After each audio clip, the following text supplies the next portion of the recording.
In today's video, I'm going to show you how to fix Claude AI login problems in 2026 on Anthropic's Claude platform.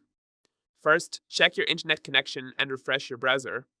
A weak or unstable connection can often prevent the login page from loading properly.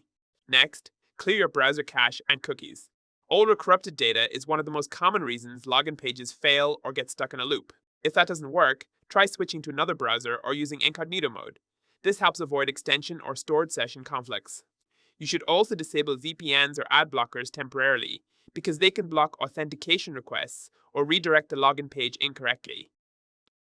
If you are still unable to log in, check if Claude is experiencing an outage. Recent reports show that Claude has had occasional login and service disruptions during high traffic periods in 2026. Finally, if nothing works, reset your password or contact Anthropic support through the official help page. So that's how to fix Claude AI login problems in 2026 and get back into your account quickly.